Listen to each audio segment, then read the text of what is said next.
Pasukan Rusia bersiap pertempuran habis-habisan melawan Ukraina. Pasukan Rusia bersiap untuk melakukan pertempuran habis-habisan di wilayah selatan Kherson, kata seorang pejabat senior Ukraina pada Rabu 26 Oktober seperti laporan Straits Times. Dilaporkan, pasukan Rusia di wilayah selatan Kherson telah didorong mundur dalam beberapa pekan terakhir dan beresiko terjebak di tepi barat sungai Dnipro, tempat ibu kota provinsi Kherson berada di tangan Rusia sejak hari-hari awal tangan ke Ukraina 8 bulan lalu. Pihak berwenang yang ditempatkan Rusia sedang mengevakuasi penduduk ke tepi timur, tetapi Oleksiy Arestovich, penasihat Presiden Ukraina Volodymyr Zelensky, mengatakan tidak ada tanda bahwa pasukan Rusia bersiap untuk meninggalkan kota itu. Artinya tidak ada yang bersiap untuk mundur. Sebaliknya, pertempuran terberat akan terjadi untuk Kherson. Dari 4 provinsi yang dicaplok oleh Presiden Rusia Vladimir Putin pada bulan September, Kherson bisa dibilang yang paling penting secara strategis. Wilayah itu mengendalikan satu-satunya rute darat ke semenanjung Crimea yang direbut Rusia pada tahun 2014 dan mulut Dnipro, sungai besar yang membelah Ukraina.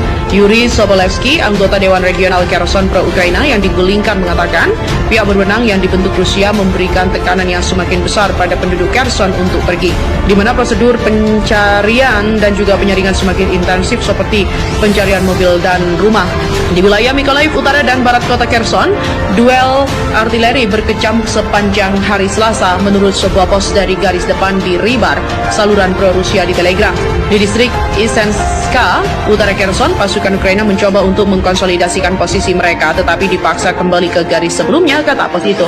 Dikatakan militer Ukraina sedang mempersiapkan kemajuan di sepanjang garis depan. Warga mengatakan mereka berharap pasukan Rusia akan segera mundur. Anda tertidur di malam hari dan Anda tidak tahu apakah Anda akan bangun esok hari, kata Mykola Nizinets. Tanpa listrik atau gas dan sedikit makanan atau air minum di daerah itu, banyak penduduk menyelamatkan diri meninggalkan ternak yang akhirnya berkeliaran di antara selongsong amunisi yang berserakan di tanah. Di timur laut, pasukan Rusia juga terus berusaha merebut kota Bakhmut yang terletak di jalan utama menuju kota Sloviansk dan juga Kramatorsk di wilayah Donetsk, kata staf umum Ukraina pada Rabu. Rusia kepada Dewan Keamanan PBB hari Selasa mengatakan Ukraina sedang bersiap untuk menggunakan bom kotor, sebuah pernyataan yang dibantah oleh pejabat Barat dan juga Ukraina sebagai dalih palsu untuk mengintensifkan perang. Wakil Duta Besar Rusia untuk PBB, Dmitry Polyansky, mengatakan bukti telah dibagikan dengan rekan-rekan Barat. Saya tidak berkeberatan orang mengatakan bahwa Rusia dianggap tipu-tipu jika ini terjadi, karena ini akan jadi bencana yang mengerikan, berpotensi mengancam seluruh bumi. Presiden Zelensky berkilah tuduhan Rusia menunjukkan Moskow berencana menggunakan senjata nuklir taktis dan akan berusaha menyalahkan Kiev. Presiden AS Joe Biden juga mengatakan Rusia akan membuat kesalahan yang sangat serius jika menggunakan senjata nuklir taktis. Biden kemudian berbicara melalui telepon dengan Perdana Menteri Inggris yang baru, Rishi Sunak, dan mereka sepakat tentang pentingnya mendukung Ukraina, kata Gedung Putih dalam sebuah pernyataan.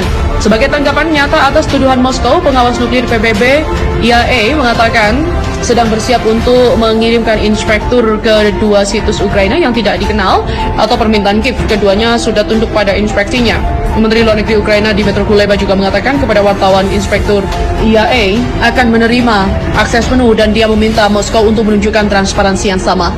Kantor berita negara Rusia RIA mengidentifikasi apa yang dikatakannya sebagai 2 situs yang terlibat, pabrik pengayaan mineral timur di wilayah Dnipropetrovsk Tengah dan juga Institut Penelitian Nuklir di Kiev. Sejak pasukan Rusia menderita kekalahan besar pada bulan September, Putin melipat gandakan kekuatan memanggil ratusan ribu tentara cadangan.